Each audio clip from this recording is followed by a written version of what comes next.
So you want to pass the CELPIP test in 2025? Of course you do. Let's get right to it. There's a really powerful strategy that can make all the difference. And in this explainer, we are going to crack that code together. But what's the real secret to boosting your score? I promise you, it is probably not what you think. It's not about burying yourself under a mountain of practice tests. In fact, the most common advice, just practice more, is exactly what keeps so many people feeling stuck. The real key to unlocking a higher score, well, it lies somewhere else entirely. Okay, here it is. The secret is learning from your mistakes. I know that might sound a little too simple, but it is a total game changer. It's all about figuring out why you got something wrong so you never, ever make that same mistake again. And in the next few minutes, we're going to break down exactly how you can do that for every single section of the test. All right, let's start with the listening test. Part 4, the news item, can be a real beast. You get hit with this long audio clip, it's just packed with information, and it's so easy to feel completely overwhelmed. But there's a very specific trap you really need to watch out for. So here's the key thing to understand. The test isn't just about what you hear, it's about what you understand. The people who make the test, they love to use synonyms and antonyms to try and trick you. It's like a little puzzle. Your job is to see right through it. Let's look at a real-world example. Imagine the audio says there are hundreds of incidents. Then you see an answer option that says, boating accidents are rare. See what they did there? Rare is the exact opposite of hundreds. That's precisely how they create those answers that look so tempting but are just completely wrong. So how do you defend against this? It's a simple 2-step process. First, as you're listening, just focus on the 5 W's. Who, what, when, where, and why. This helps you get the main story. Second, you actively hunt for synonyms. When you hear a key idea, you scan the options for one that says the same thing but with different words. That's almost always going to be your winner. All right, let's move on to the reading section. Specifically, Part 4, reading for viewpoints. Now, this one is tricky because opinions can be hidden, really subtle. The key is to look for what I like to call flags in the text that are just screaming, hey, this is an opinion. Okay, take a look at this quote. Peter is clearly giving his opinion here, right? But he's not yelling, I think. It's way more subtle than that. So how can we be absolutely sure that this is his viewpoint and not just some fact? Well, we look for those flags we just talked about. And there are so many different kinds of flags to look for. You've got your signal verbs like I believe. You have strong adjectives like insufficient or essential. And of course, the classic phrases like in my opinion. These are the little clues you are hunting for in the text. Let's look at that quote again. See, when we highlight the flags, should really emphasize insufficient, essential, Peter's viewpoint just pops off the page. It becomes crystal clear.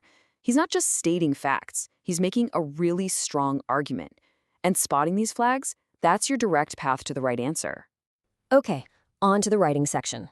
For task 1, writing an email, the biggest mistake most people make happens before they even type a single word. It's the failure to plan. You've got to build a blueprint first. You know that feeling. We've all been there. You're just staring at the prompt. The clock is ticking away, and you just start writing, hoping for the best. I call this blank page panic, and it always leads to a disorganized, weak response that misses the key points. The solution is so simple. A 2-minute blueprint. All you do is take each requirement from the prompt and just jot down a few key ideas. For introducing the charity, you note its name and what it does. For the new activity, you briefly describe it. For the request, you just state what you need.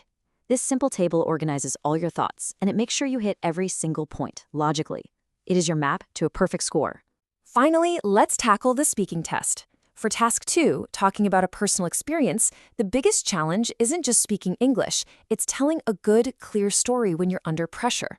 The key to this is creating a timeline. A really common mistake here is telling a jumbled story. Test takers often jump around in time, they mix up past and present tense, and they leave the examiner totally confused about what happened when. And trust me, a confusing story is a low-scoring story. The key here is to use time words to structure your story. Simple words like these, they're your best friends in this task. You can start broad with something like last summer, and then guide the listener through the story with sequence words. At the start, after that, then. This builds a clear, logical timeline that's super easy for the examiner to follow.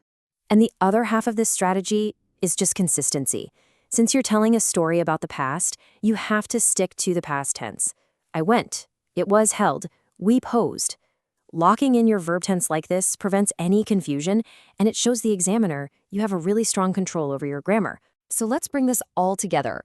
Why is analyzing your mistakes so incredibly important? Well, because if you just keep taking practice tests without figuring out what went wrong, you end up on the practice plateau, just like this chart shows. Your score gets stuck, you get 50% on one test, you take another, and you get 50% again. You're just repeating the same mistakes over and over. So how do you get off this plateau? How do you actually start climbing toward that score you want? How do you finally break this frustrating cycle? You break it by tackling each mistake, one by one. Instead of just taking another full test, you go back. You find that antonym trap you fell for. You find the viewpoint flag that you missed. You look at that disorganized email you wrote. You fix the error in your thinking. This really gets to the core idea of this whole explainer. Taking the time to analyze just one mistake and fix it for good saves you so much more time than taking another test just to make that same mistake again. This is what it really means to study smarter, not just harder. As you get ready for the CELPIP, remember this: your mistakes are your best teachers. They are literally showing you exactly where you need to improve. So the only question left is, are you going to listen to what they have to say?